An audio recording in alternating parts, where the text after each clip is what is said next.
Hi, welcome to another episode of More Hot Takes. Now, this is actually quite worrying, and I think something will need to be done. But a survey by the Local Government Association says that 4 out of 5, it's actually 79%, but here's damn it, of councils in Britain are heading towards insolvency due to the massive uplifting costs for special educational needs and disabilities, the SEND costs.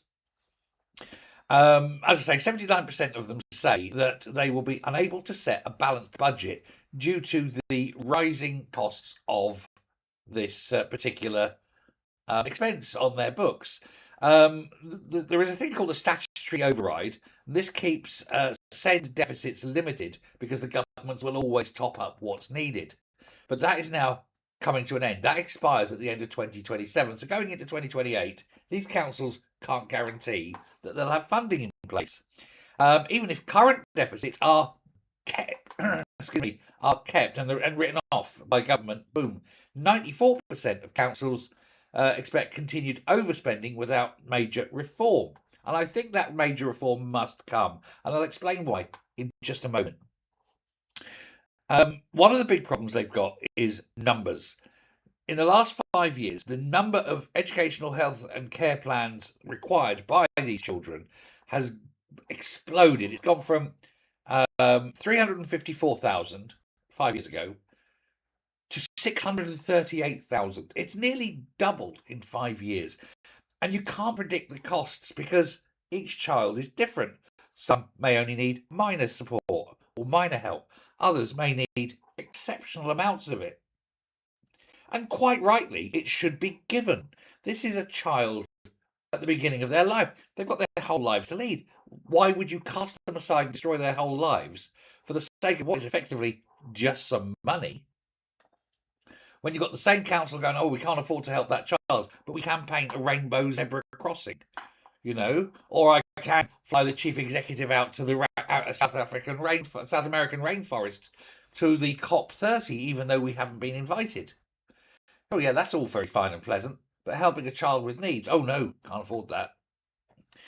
Now, there is approximately going to be across the country, not in any one council, across the country, a £6 billion funding gap by 28 to 29. Councils and unions are urging the government to sort this out systemically, start from scratch effectively, and maintain the support. The Department of Education says forthcoming reforms will help and preserve the legal right to support and tackle postcode variation. And that, ladies and gentlemen, is where I come to. What my proposal should be is that councils no longer have any budget at all for SEND. Take it away, get rid of it. Have a central, governmental controlled SEND, and regardless of expense, it's funded. Because you've got to think about priorities. If you take away the SEND budget from the councils won't have to face the ever-rising cost of issue of this sort of thing. And it is only right that we help children, especially, they've got their whole lives. Sort them out, help them out. Whatever the problems are, could be a disability, could be access, could be emotional problems, attainment problems. You don't know what the home life of these children are, all sorts of things. Give them a start. Give them a chance. We're too busy pumping billions into Africa and billions into Mauritius.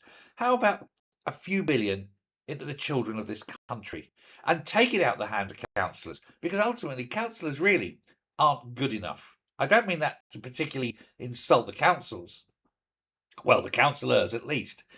Because they're just not experts in what they need. They're just ordinary people who want to climb the greasy pole. They all really want to be MPs, don't they? And got a bag carry for a while.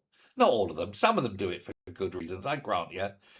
But, they're not the people that should be making the decisions. Why should a councillor who has no idea what's going on deny a child the educational help he needs while busy, like I say, sending the chief executive to the South American rainforest?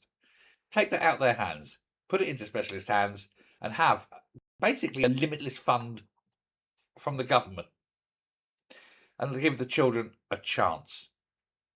Seems fair to me.